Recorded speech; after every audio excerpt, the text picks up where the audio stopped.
Morning, good afternoon, good evening, good whatever time of day it is, wherever you are right now. Thank you for tuning in to the Conversations with Dr. Don show. The show is produced and broadcast from the Portland, Oregon, USA area. For your first-time viewers, Conversations with Dr. Don is an ongoing series of one-hour standalone talk shows where I interview interesting people like most of you out there about who they are as unique, one-of-a-kind individuals and about what we've decided to talk about tonight. And tonight we'll be talking about candidate Albert Lee for U.S. Congress District 3. How are you? I'm fine now, yeah. And I saw you some time ago in Portland on 77th Street, but anyhow, we're here tonight. And I've looked at a couple of things you sent me and other interviews, and somebody did a pretty good job interviewing you. I got to follow this guy, right? But you did a good job handling yourself there. Thank you. And I don't know how you managed to field so many different questions and being as progressive as you are. And I just admire you. Let's start off with Kumbaya right now. Thank you. Well, thank you, Dr. Don. You betcha, yeah. Okay, so let's start off with my doing a bio because I haven't done it for a while. So I was born in New Orleans, Louisiana, of red, white, and black Roman Catholic parentage on December 26, 1928. Today I am a-religious and accepting of all others. I'm a retired PhD clinical psychologist and present-day television broadcast journalist. I'm the 12th of 12 children, am married, and am the father of 5 daughters by first marriage. Politically, I'm a progressive populist activist, still learning how to live lovingly. A few of my heroes include Jesus, Gandhi, Martin Luther King, and any other fellow human who is currently living lovingly. And we can probably, between us, come up with a bunch of other people we know who are living lovingly or working at it. Oh, yes. All right. Okay, shall we start with you? Sure. All right. What would you like to know? If I were to ask your best friend, who is Albert Lee, what would your best friend say? Be your best friend. Oh, wow. See, Albert is what? I think that my best friend would say that Albert is inquisitive and caring, compassionate, and really just wants to learn as much as possible. Yeah. How long have you been that way? I would say for the better part of my life. So when and where were you born? So I was born in 1975 in Seoul, South Korea. Seoul, I can't even say it. Why were you born? Why was I born? That's a good question. You betcha believe it. And I think you can answer that question in a lot of different ways. Of course. What's the first thought comes to your mind? Were you born? Why was I born? I think about a lot of different things. I think about Sure. the history that we have, our global history, the global history that brought my parents together. The World War II, the rise of the Cold War, the Korean War, U.S. imperialism, a lot of different things like that brought my parents together, oddly, and I was a product of that. Then I think about purpose. Why was I born? Okay. And I think about, just the randomness of life, right? And then to try to make sense of that. And for me, I've gone through a lot of different religion and philosophy. It was interesting because on my mother's side, we have Buddhist faith and Presbyterian faith. On my father's side, it was Baptist. I grew up going to a Catholic school and then converting to Catholicism. And then in high school, exploring a wide variety of different religions and philosophies. So it just kind of goes all over the place. But I think that all of us have a purpose, and the why is to try to figure out what that purpose is. What have you come to when you ask the question, why were you born? I'll give you a clue. I've done this so many times. Please. Living lovingly. I'm learning to live lovingly. You know, I was about to start talking about my daughter. Oh? I have a 6-year-old daughter. Uh-huh. And before I had her, I really didn't think about having children. I was really kind of, quite honestly, really scared of even thinking about having kids. Why? Well, growing up, my family faced domestic violence in the house, and you know, my father was a violent man. It's kind of hard to say. It's not that he was a violent man, but that there were a variety of different conditions that produced the violence in him. Sure. And you know, growing up, I was afraid that I would become or follow in those same patterns. And apparently you haven't. No, no. I think that I was really sensitive to that, and it took me a long time to even want to consider having a child. But by the time I did, I was in my late 30s, and I got to tell you, my daughter is my pride and joy. She brings me purpose. Cora. Yeah, she brings me purpose, and I got to tell you, every day she does something hilarious. The other day we were getting ready for Halloween, and she went to a Halloween party earlier this weekend, and she came back home, and I was working. She came back home with my wife, and she had this little mustache on, and her hair was pulled back, and she looked like Super Mario from Nintendo, and she did this little jig, this little dance, and it was just great. I caught it on video, and you know, I was watching it today, and it just made me so happy. Yeah. You have any other children? No, well, I do. Four-legged. Four-legged? Four-legged. My dog Uli, he's my boy. What kind of dog is he? You know, we don't really know. We got him at the Humane Society of Vancouver. Maybe about 3 years ago. And does he like you? Oh, I'll tell you what. This was the trick. I love dogs, and so do I. My wife is not very keen on animals in general. She had cats growing up, but I would take my daughter to the Humane Society every once in a while, once a month or so, and we'd go hang out and check out the dogs. Sure. And every weekend when I would do that, I would text my wife a picture of a dog and say, hey, we're bringing this one home. And this particular day, we went out to the pound, and my daughter locked eyes with this dog. And we took him out of the pen and played with him, and they were just best buds from that first second. And I took a picture, and I said, we're bringing him home. And my wife was like, oh, yeah, sure, whatever. And so I took that as an okay, a clearance. And we brought him home. And she was shocked. And I got to tell you, he was really skittish, especially around men. He had some wounds around his face and his hindquarters, and I think he was he was beat up. And he's a good-sized dog. He's a shepherd of some sort. Sure. But really skittish, and we took a little bit of time to get him socialized. But he's pure love, 100%, 100% love. And how long ago was this? When you about 3 years ago. 3 years ago. Yeah, we think that the dog and my daughter are about the same age. I think they were both about 6 years old. Yeah, yeah. So he's pretty well acclimated. Oh yeah, he's a ball of love, ball of love. Yes, yes.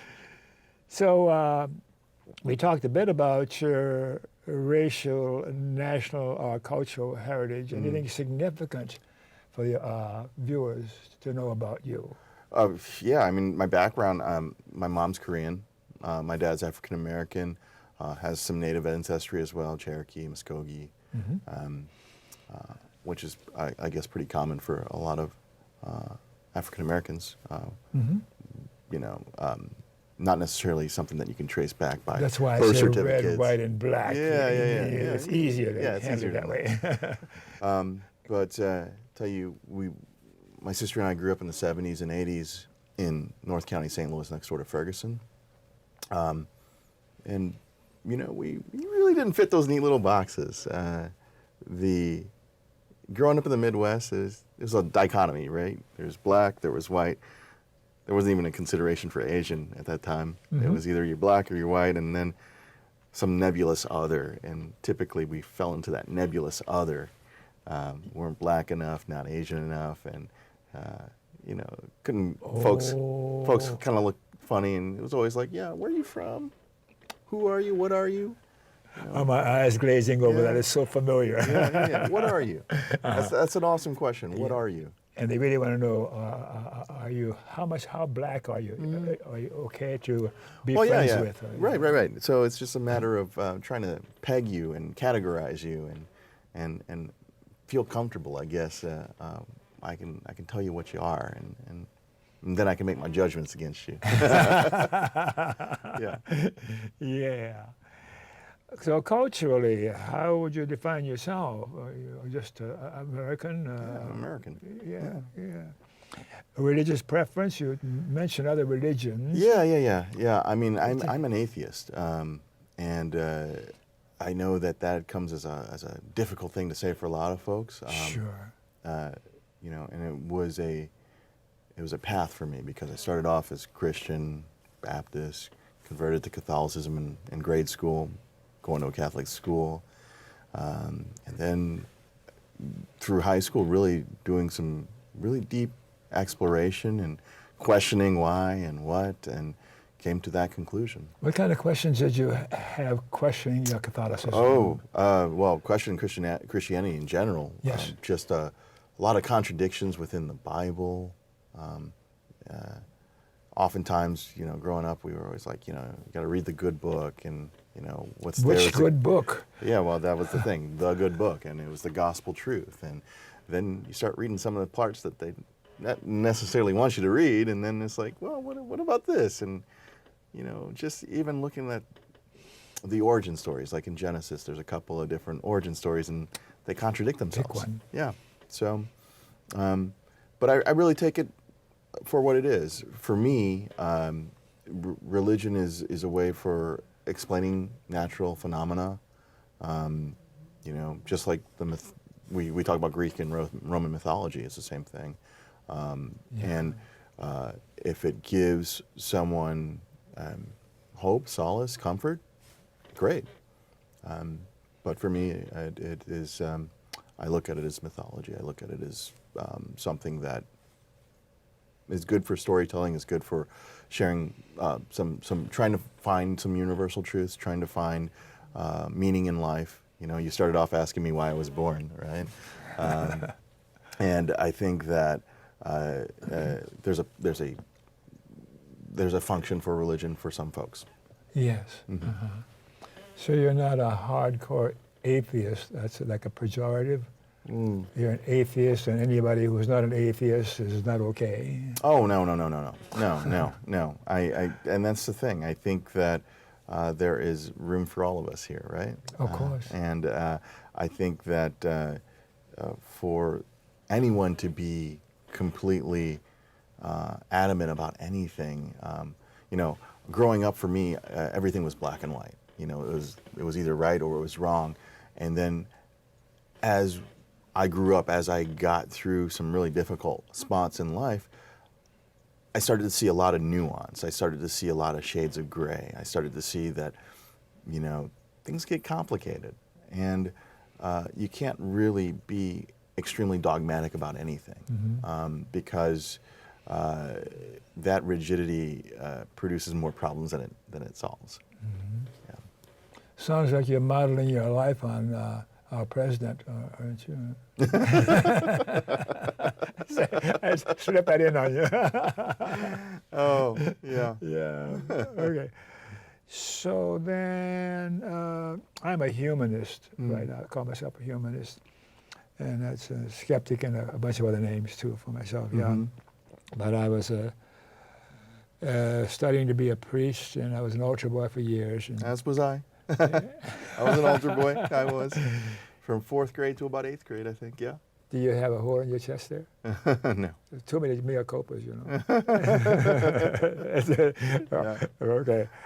And your education, it sounds like you're an educated man in more ways than formal education. Uh-huh. Will you comment about your education, Sure. formal and otherwise? Yeah, I'll start with the formal.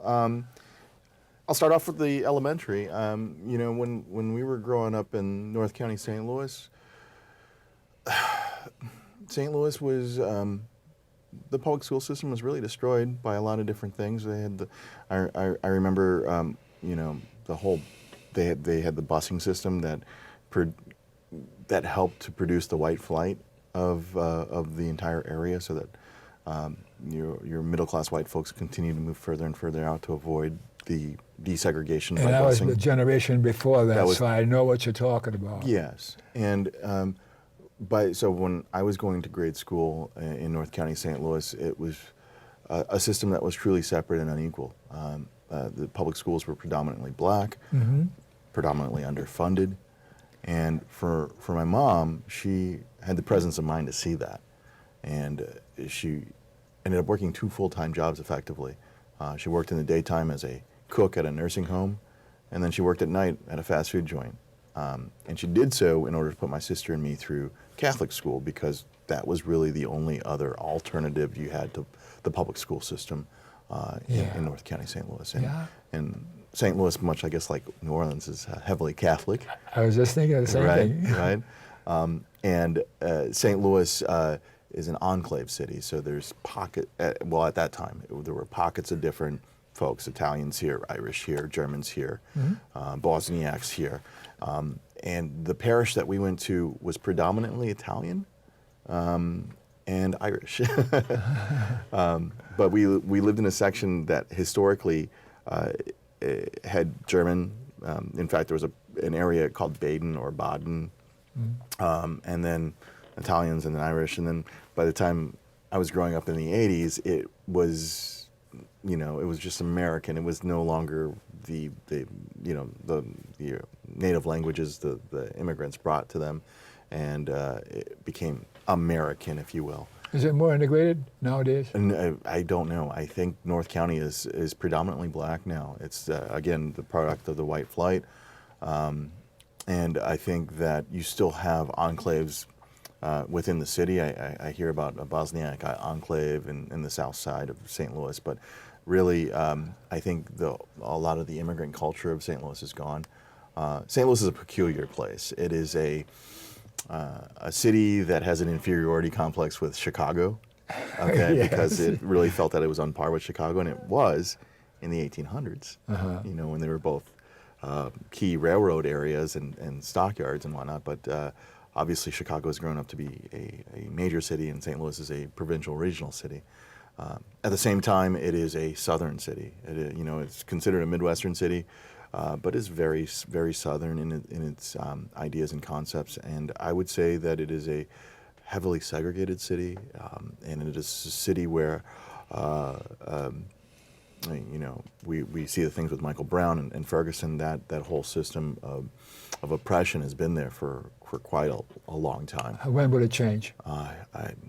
You know, we've got some folks that are trying to change it right now. There are a lot of things that need to happen in order for it to change. A lot of understanding, a lot of love, a lot of rebuilding that needs to happen. I asked you the question, and when I asked it, I thought, I don't have an answer for that either. Yeah. When will it change? This country has a lot of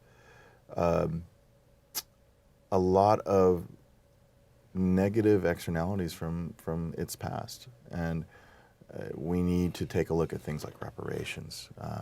You know, we have an entire race of folks that have been left behind. We have folks that are, from the very beginning of life, put on a certain track, and it's really hard to get off of that track. Yeah. And as long as we have the vestiges of slavery and racism and all of that, there's a lot of space and a lot of room there's just a lot that needs to be overcome before we can get there. I'm going to ask you an off-the-wall question. Sure. I say, your beard is Korean, and I'm not clear what your hair on your head is. What is that?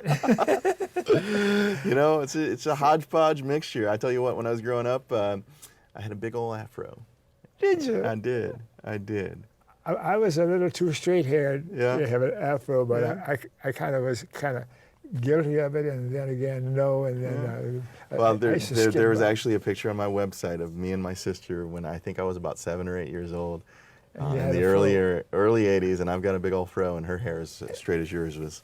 Yeah, yeah, yeah, yeah, yeah, yeah. And how about your other education? Oh, yeah. I guess we never got off of undergrad. Yeah, so I'm a first generation college student. I started off studying aerospace engineering and engineering physics down in Florida.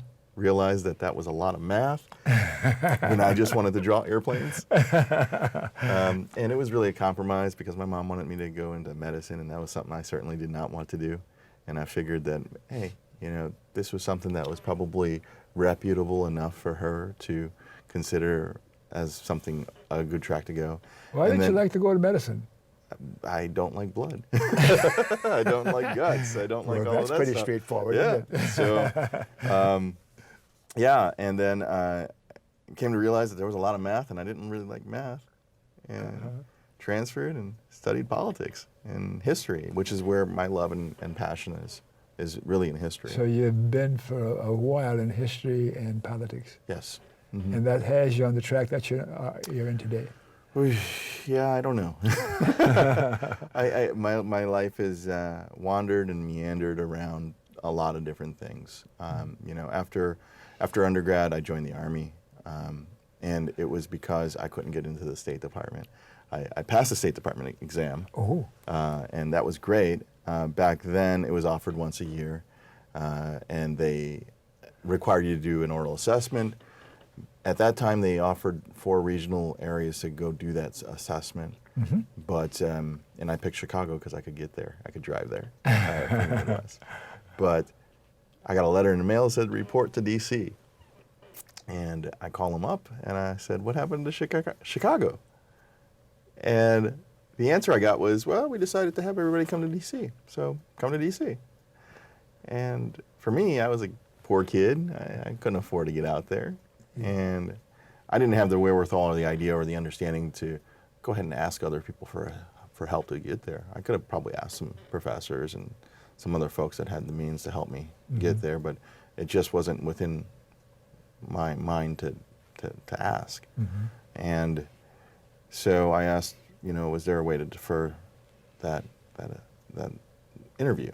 Mm-hmm. No, you can try again next year, was the answer. And so I'd been a year out of school at this point, and I'm freaking out about my school loans, and found myself in front of a recruiter's office. And I don't think I asked you, did you marry a white girl? I did the first time. I've been married twice now. Twice? Yes. Okay. Yeah. And I took the ASVAB, the standardized test, for the military, and I scored 99th percentile, so that's qualified to do anything. Mm-hmm. And I thought I could backdoor my way into the Foreign Service. I thought, well, I can go in as a military attaché. So I asked for that MOS. Sorry, it's full. Linguists? No, full. All languages? Yes. Military intelligence? Full. Okay, so what's open? Infantry, artillery, scout. All the combat arms are open. Combat arms. And, you know, the recruiter already knew my story. He knew I was hurting for my school loans and freaking out about that. And, and so I signed up, and I ended up infantry, air assault, ranger school. And I was going through basic training, and I got tapped to do the honor guard. So I was pulled straight into Arlington National Cemetery, and so I did the funerals and state ceremonies at Arlington National Cemetery in the honor guard, in the old guard. Sure, wonderful, Yeah. And how long were you in? A couple years, and then when I got out, I worked in international trade. Then I came out here to Oregon. Okay, and then I worked in project management for General Electric. And then about 10 years after undergrad, I took my next academic challenge, which was law school. And nobody in my family knew anything about law. You know, it's something completely foreign. It's a different culture. It might as well have been, you know, I don't know, The moon or something. the moon, Portuguese, something. And I got through law school, struggled through it, got through, graduated, and got a decent job with a legal research company and met my second wife, my current wife, my wife. And My first wife was Creole mixed like me from New Orleans. okay, And yeah, my current wife is German from Wisconsin. okay, yeah. My first wife I met while I was working in D.C. The first time after the Army, and she was from Alabama, and she was white, and very sweet woman, and we had dated a very long time before we got married. We actually moved out here to Oregon together, and then we got married, and you know, we had some difficulties with both of us going back to school. I went to law school, and she went to public health school, got her MPH, Master's Public Health, yeah, MPH.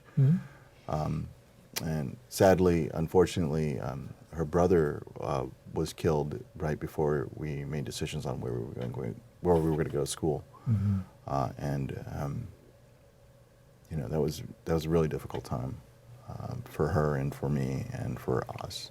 And you weathered it. Not very well. You know, by my third year of law school, we ended up separating and divorcing, yeah. So, but I guess all's well that ends well. Eventually, we both graduated from our respective schools. We both ended up returning here to Portland, remarrying. Remarrying. Yes.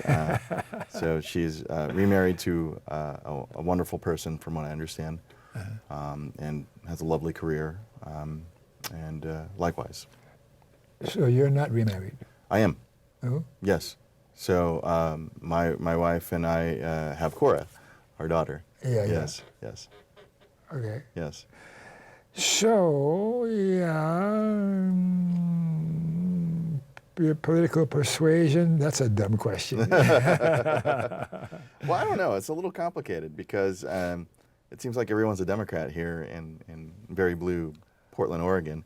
But we have different flavors of Democrats, and I tend to be further on the left side of that whole thing. That's a whole confusion there. Democrat, Republican, that doesn't mean a damn thing to me anymore. Yeah. Progressive or regressive or whatever, you know. Yeah. So when you say someone's a Democrat, I don't know what that means. Yeah. Yeah. No, it's difficult. I mean, yeah. Okay, a couple more questions. Yeah. Memberships in political, social, or civic organizations. And from what I've seen, getting emails from you, you belong to so many different organizations. Yes. So many progressive, and I wonder for myself how you turned out the way that you did with the philosophy you have, and how you look at life and living lovingly, those kinds of things. And how did you turn out that way? Because I want to see if there's something that you got that I didn't get. Never mind. Okay. So any memberships? Sure. We'll start off with the political stuff. I am a member of the Democratic Party of Oregon. I'm an elected precinct committee person for Multnomah County Democrats. I'm an elected state central committee delegate for the Democratic Party of Oregon for the Multnomah County delegation. I'm a member of the Portland chapter of the Democratic Socialists of America. DSA, yay! DSA, I've been a member of yes. the DSA for a long time. DSA, That's yes. why I love Bernie. Yes. In addition to that, I am one of the committee members for the State Advisory Committee for the United States Commission on Civil Rights. I am a member of the C4 board for APANO, the Asian Pacific American Network of Oregon. And those are the current things. Previously, before making this run, I've stepped down from a lot of different positions in order to make this congressional run. But I had been a member of the Citizens Review Committee, which is a part of the Independent Police Review. It's an appointment by the City Council of Portland. I was a member of TriMet's Transit Equity Advisory Committee, which kind of takes a look at a lot of the different major decisions that TriMet makes and asks, how does this impact folks, in particular folks from marginalized communities, as well as folks that may not necessarily have the voice.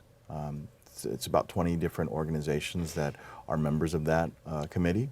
I think I asked you earlier before the camera started rolling, do you ever sleep? Yeah, I do. As I guess sleeping in shifts at this point. But when I was a dean, one of the deans over at Portland Community College, it was approximately a 50-hour work week, and then probably 10, 15, sometimes 20 hours of volunteer work on top of that. And I want to tell you why I got to that. Sure. So in 2015, there was a politician that actually inspired me to get active. It was the first time I've ever contributed money to a politician, because I, before that, said, why would you do that? It was the first time I made phone calls for a politician. It was the first time that I knocked on doors for a politician, and that was Bernie Sanders. Okay, so in 2015, Bernie inspired me to get active politically. I really enjoyed and believed in what he had to say at that point. And by the time the 2016 primary ended, and ended not in the way that I'd like to have seen it end, my wife and I had looked at each other, and it wasn't just me that he activated her as well. We had both contributed, we had both knocked on doors, we had both made phone calls, and we said, what's next, And we kind of listened to what he said, which was, it's not him, it's us. We all need to start getting active, civically engaged, politically engaged. And that's why I started to get involved with the Democratic Party of Oregon. That's why I started to get involved with the Portland chapter of the Democratic Socialists.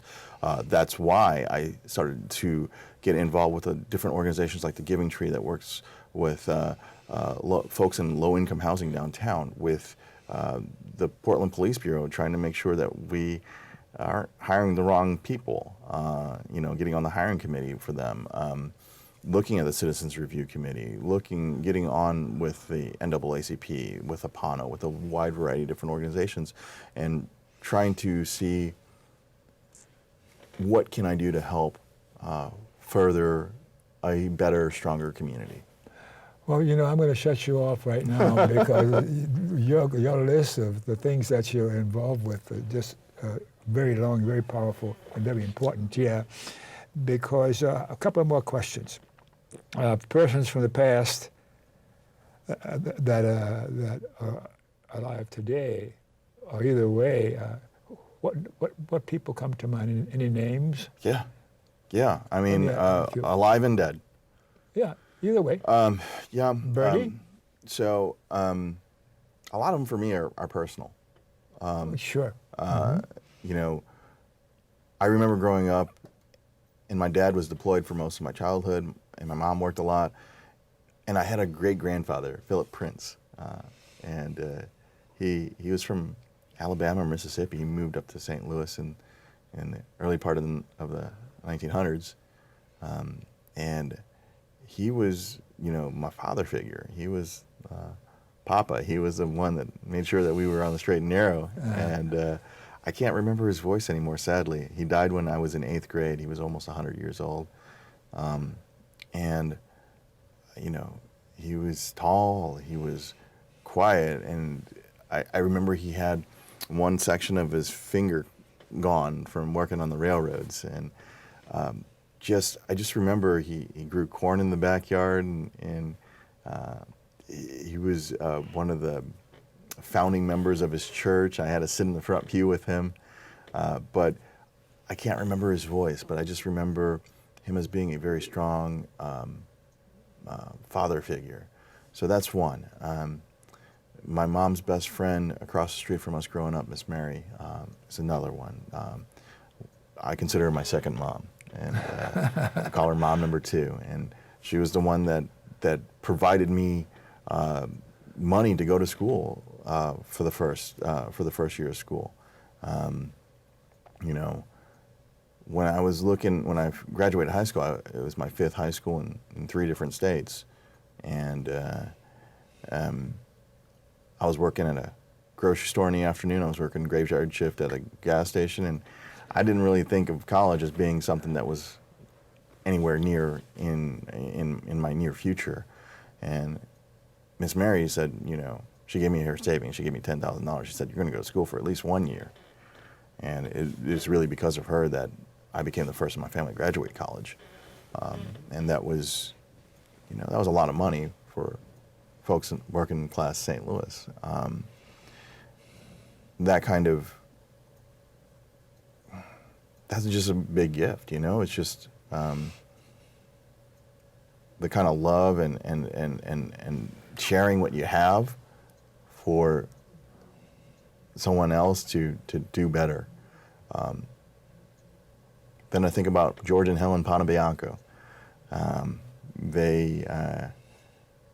They helped my mom and me and my sister when we left St. Louis the second time, and we were in a couple different battered women's shelters, and they took us into their home. And they helped me and my mom find jobs. They helped get my sister and me back in a Catholic school. They were good Catholics. And they helped us get back on our feet. They helped us to get our own place, you know. It helped us to save up money and get us back to a place where we could reset. So you've been around the block, so to speak, a little bit. Yeah, I've been around the block. Yeah. And quite honestly, there's a lot of folks that help, and there's just so many different people that have helped me in my life. Uh-huh. Yeah. You're looking to help some more people back. Yes, absolutely. I think that that's kind of the thing about having a community, is that we all help each other. And all right, because they're going to yell at me in the control room. Because if we use, oh man, a lot of our time. So we'll get to the questions. Mm-hmm. But I asked you to send me some prompting questions, so Okay. I know how to talk to you about your politics and that Yeah. side of your Sure. life. And thinking, why are you running for the U.S. Congress? Yeah. Is that rather ambitious?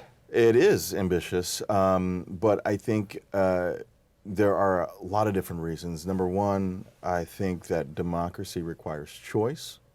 It's something we simply haven't had here in this district in over a generation. We face a series of crises here in this district, across the country and around the world, that require bold action now, and not just inspirational and aspirational words. Mm-hmm. I believe in the basic tenets of the Democratic Party when it comes to diversity, equity, and inclusion. I think it is beyond time that we uplift some new voices from some other backgrounds, from other lived experiences, to represent us here in the most diverse district of the state. And I believe it's beyond time that we end the rule of elite career multimillionaire politicians. It's an oligarchy that's ruling over us, and replacing them with citizen representatives who know the struggle, who won't take corporate contributions, who will actually truly represent the people. Are you going to be able to afford the run that you're doing and the expenses without accepting corporate money? By the will of the people, you know. So this campaign is dependent on contributions from regular, everyday people. How are you doing in that regard? Right now, we are doing okay. We need to be doing a lot better than okay. We've raised money from all 50 states, and as well as from Democrats abroad. We've raised approximately $50,000, and that is a drop in the bucket. Quite honestly, we need to be somewhere in the neighborhood of $550,000 and to truly make this a competitive race. Okay. Why, I've asked you about why now, why do you run for Congress now? You've already answered some of the questions there anyhow. But what is the background you possess that makes you fit for service in the U.S. Congress? And you've already told me about your background, Mm-hmm.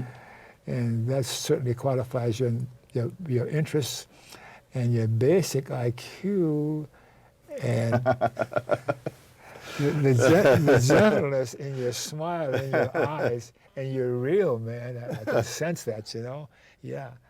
And when the viewers see you smiling as readily as you do, and they can feel you through the magic of television. Why are you running against Earl Blumenauer? Okay. Yeah. I mean, that's a fair question. I think. He's not a rightist, is he? Well, he's not right of center, but look, Earl has been our representative for almost 24 years now. It's a long time. It is a long time, and he has been a politician for over 45 years. Now, I had addressed this earlier, but during the 24 years that he's been in office, we have had some serious problems here in this district, across the country and around the world, but I'm going to focus on the stuff that's going on here in this district. When I first moved here in 2005, the first thing that I noticed was our homelessness crisis. And it was a crisis then, and if it was a crisis then, it has exploded into something that is more than a crisis. It's critical at this point. It is a humanitarian crisis. We have people living on the street. We have families living on the streets. We need another half an hour or so to talk about the homeless crisis. No, so that's just one. Number two, in conjunction with that, we have the lack of affordable housing and the lack of living wages, and that's putting way too many of us into the struggling class. One car accident, one medical bill, one eviction, one bout of domestic violence, and you can find yourself homeless. And then above all of this is our climate emergency. We've got less than 7 to 11 years to do something before we face irreversible climate change. And for me, that is a very personal thing. You think that's really true, huh? Oh, absolutely, absolutely. We've got United Nations talking about this. We've got scientists around the world talking about this. And like I said, this is something that hits really close to home because I've got a 6-year-old daughter. It's not for me. It's for her and all the other kids out there that are going to have to deal with this after we're all gone. We need to be stewards to the land. We need to be folks that are going to take care of the mess that we have made so that our children and their children can have a planet to live on. You're very ambitious in your, but we need the kind of thinking that you're doing. Well, here's the thing. You asked me why against Earl. It's not against Earl. It's about our future. It's not about Earl. It's about our future.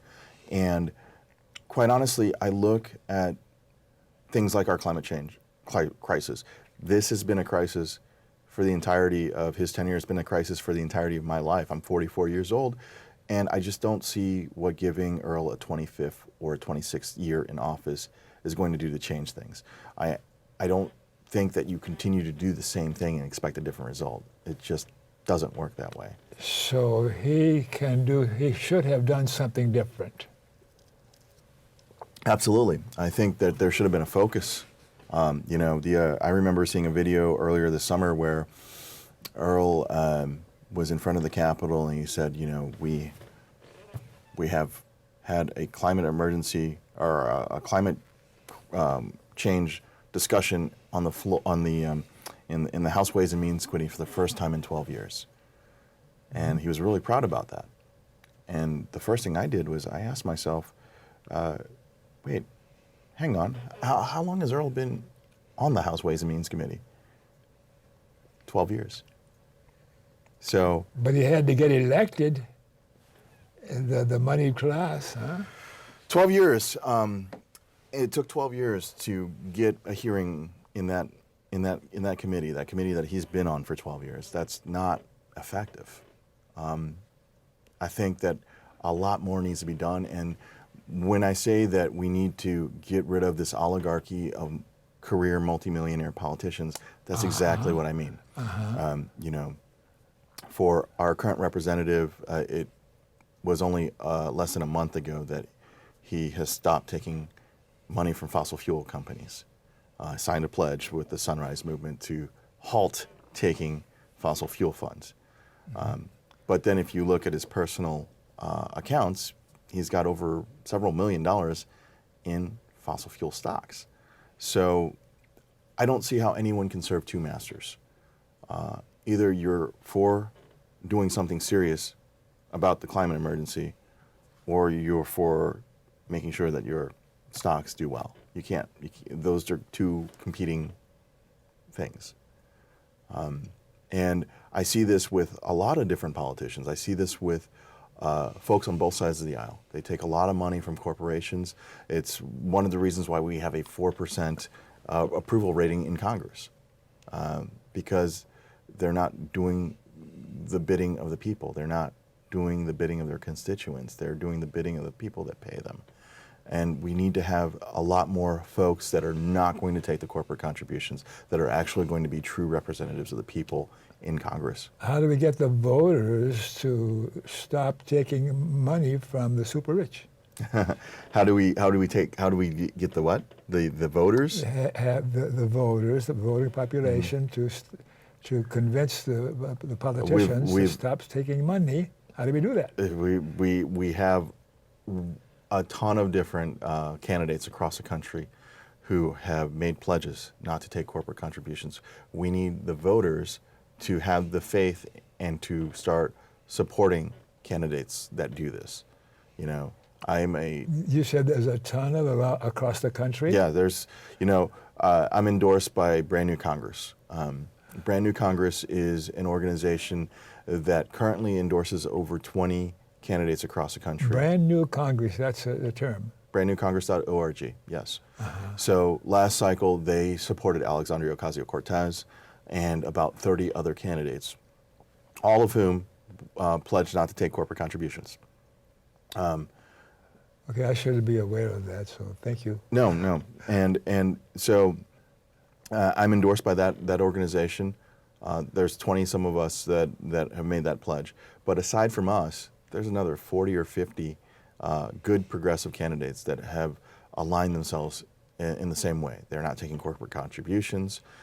They are for a Green New Deal. They're for Medicare for all. They're for helping the people. You know, we have had a Congress that has bailed out the super wealthy, that has bailed out Wall Street, that has bailed out the auto industry. But when it comes to bailing out regular citizens, it's just like, well, we can't do that. We don't have the money for that. We can continue to spend trillions of dollars on endless wars, but we cannot take care of our education system. We cannot take care of our roads and bridges, and we cannot take care of the people. That should not fly. But the reason why it does is because there are folks, very wealthy corporations and folks, that are pulling the strings, that are telling our politicians what to do. And we need to get rid of those politicians, and we need to replace them with citizen representatives who know the struggle and who will be true representatives of the people. And then they can legislate in a way that they can prevent the politicians from continuing to accept the... Yeah, I mean, we need to get rid of things like Citizens United. Money should not be speech. We need to get rid of corporate contributions.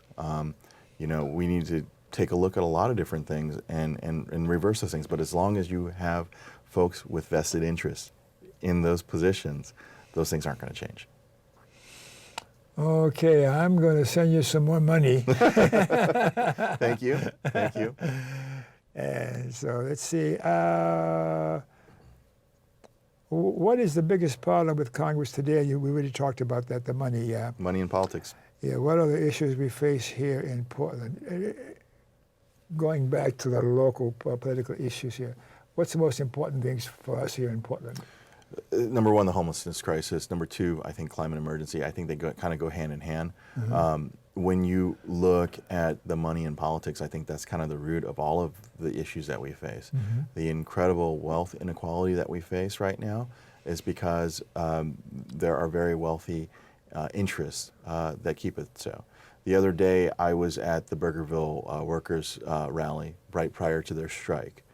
And one of the things that I recounted was my very first job. My very first W-2 job, I worked for Church's Fried Chicken. It was a fast food restaurant in North County, St. Louis. Mm-hmm. I made $3.80 an hour, and that was in 1990. Okay. Currently, the Burgerville folks are making somewhere in the neighborhood of $13 an hour. I think that after the dollar raise that Burgerville wanted to get, they were going to get to $13.50, which is something they're going to be mandated to do anyways by the next summer. But going back to 30 years ago when I made that $3.80 an hour, if you put that into a real money calculator and you look at the relative worth of that $3.80 in 1990 today, it's $13.10. Okay? So what I'm trying to say is the minimum wage has not increased in 30 years. Quite honestly, the minimum wage hasn't increased in 40 years. So while the minimum wage remained flat, the cost of housing, the cost of food, the cost of everything else has gone up. You know, folks talk about in the 70s where they could work a part-time job over the summer to pay for their college. That cannot happen today because that part-time job doesn't pay. You don't get the same amount of money. And number two, the cost of college, just like everything else, has gone through the roof. So when we look at somebody that's making minimum wage today, you know, they talk about having 25% of your income going to housing. Folks are living at 50, 60, 90% of their income going to housing. It's crazy. So that leaves no room for food, no room for clothing, let alone luxuries, let alone transportation. And so people are struggling. And that is going to continue to be that way so long as the super wealthy, so long as the corporate interests have our politicians dictating where our minimum wage is. I mean, the national minimum wage is at $7.50 an hour or something, 25, something ridiculously low, which is a regression of what I was making in 1990 in relative dollars. Somewhere downstream, will you identify as a democratic socialist? I am identified as a democratic socialist on my website. It says Democrat. Yeah. No, I am proudly a democratic socialist. I'm running in the Democratic primary. So I am a Democrat and a democratic socialist. Why don't you start at the city council or Portland mayor? Yeah, I get that question a lot. And the simple answer is we simply can't wait. You know, for me, the number one issue is the climate emergency. We've got 7 to 11 years to do something. That's something that is going to be handled on the federal level. We've got countries around the world that have signed on to take care of this. We are dragging our feet, and we will continue to drag our feet so long as people are making money off of fossil fuel industry, out of all the other corporations. We need folks that are going to get in there and are going to take the bold action required in order to get us out of this mess. So if I sit in City Hall or in the mayor's office for 4 years, that's 4 years less time to take care of that number one issue. Okay, looks like it's almost time for us to close. So we got to prepare to take down notes for any information that you may want to write down. I want you to give us both feedback. I'm tired, both positive and negative about any aspect of the show, and I mean it. It helps us to give you a better show in the future. A few public service announcements, please. Can we put those up? We learned about The Nation. The Nation is one of our oldest publications, liberal in this country, and go to that website to learn more about The Nation. And the ACLU, without the ACLU, I'm not sure where our civil liberties would be further down the tube than you are right now. And go to that website and learn about the ACLU if you haven't already. And to learn more about the Alliance for Democracy, go to the national website at www.thealliancefordemocracy.org and the Portland, Oregon website at www.afd-pdx.org. And we got to end corporate personhood. go to move2amend.org to end corporate personhood. That's where it all was going to start. Absolutely. To get the money out of politics, Mhm. all right? So now I had a poem by a guy who I admired for a long time, Langston Hughes, a black poet who wrote a piece here that he called it Let America Be America Again. He's from 1902 to 1967. It starts, let America be America again. Let it be the dream it used to be. Let it be the pioneer on the plain, seeking a home where he himself is free. America never was America to me. Let America be the dream the dreamers dreamed. Let it be that great strong land of love, where never kings connive nor tyrants scheme, that any man be crushed by one above. It never was America to me. Oh, let my land be a land where liberty is crowned with no false patriotic wreath, but opportunity is real and life is free. Equality is in the air we breathe. There's never been equality for me, nor freedom in this homeland of the free. Say, who are you that mumbles in the dark, and who are you that draws your veil across the stars? So I want you to look at the camera and say to the viewers anything you want to say about what happened here this evening, or your campaign, or anything else. Any kind of message you would say to the viewers. Yes. Well, thank you, Dr. Don. I enjoy being here with you. This has been a wonderful evening, but I especially love the poem that you ended with, and I think that that is something that is very clear. We need to end our oligarchy, this oligarchy of ruling elites, and return to having representative democracy by representatives who will truly represent the people. I hope that you can take a look at my information at albertlee2020.com, and I hope that you can contribute to democracy. Thank you. Okay, I'm so glad that you came. Yes, thank And you. we'll see you later Appreciate on. having me here. Thanks for watching, and remember KFC, not Kentucky Fried Chicken, Dr. Don's KFC. Kind, friendly, and charitable. Be kind, be friendly, and be charitable to you too, and you too, and your guests and sidelines over there, and you too, and you too. Thank you and good night.